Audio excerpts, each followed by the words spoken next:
Ngayong araw nga pala guys ay walang tigil pa rin ng pag-ulan. Hindi na nga pala mapigilan ng pagtaas ng tubig dito sa aming lugar. At dahil malamig nga pala ang panahon, masarap kumain ng mainit at champurado. Kaya naman dito sa ating video ay magluluto tayo ng ating paborito. So paano guys? Tara! Ngayong araw nga pala guys ay iikot tayo dito sa aming lugar. Karamihan na nga pala ng daan dito sa aming lugar ay inabot na ng baha. Ginamit ko na nga pala yung pamalakasan kong kapote para hindi tayo mabasa. Dadalawin ko din kasi ang aking mga magulang at titingnan ang kanilang kalagayan. Mabuti na nga lang hindi sila inabot ng tubig dito sa harapan ng kanilang bahay. At dahil malamig nga pala ang panahon ngayon, masarap nga pala kumain ng champurado. Kaya naman guys, samahan nyo ko at mamamalengke na tayo. So paano guys? Tara! Habang tumatagal nga ay lalong lumalakas ang buhos ng ulan. Mabuti na nga lang may laing jet ski si Itom kaya hindi siya lumulubog. Char, unang sangkap nga pala na bibilin ko, ibibili tayo ng bigas. Malagkit nga pala ang ating gagamitin para maging maligat. Sa halagang 1/4 nga lang ay makakagawa na tayo ng madami. Kaya naman guys, big shoutout nga pala sa ating followers. Nakita ko nga din pala ang kapwa natin vlogger. Siya lang naman ang sikat na barbero dito sa aming lugar. Kaya naman guys, makiklik and follow din pala na kanyang Facebook page. Kakailanganan din pala natin ng kokwa, isang maliit na lata ng gatas at 1/4 na kulay pulang asukal. Naisip ko nga na tuyo ang ipapartner natin sa ating lulutuin. Ang kaso nga lang guys, nagkaubusan na daw sabi ni nanay kaya ito na lang ang natira.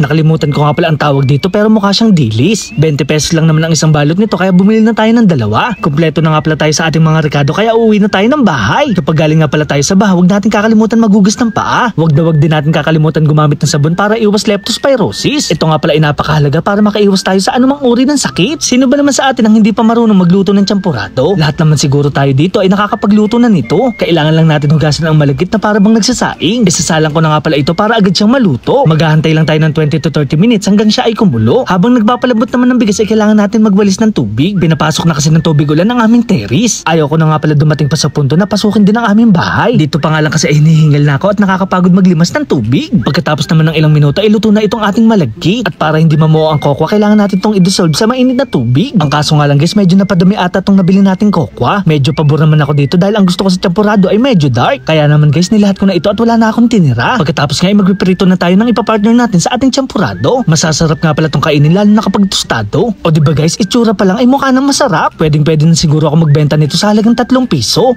Char! At dahil natatakam na ako, maglalagay na tayo ng asukal. At syempre guys, huwag natin kakalimutan ng Alaska Evaporada. Tamang-tama talaga to sa tag-ulan at napakalamig na panahon. Sino ba naman ang hindi matatakam sa ganitong klaseng pagkain? Ay inang! Kaya naman guys, first bite, napakasarap! Alam niyo ba guys, sa sarap ng luto ko para tayong kumain sa first class na restaurant.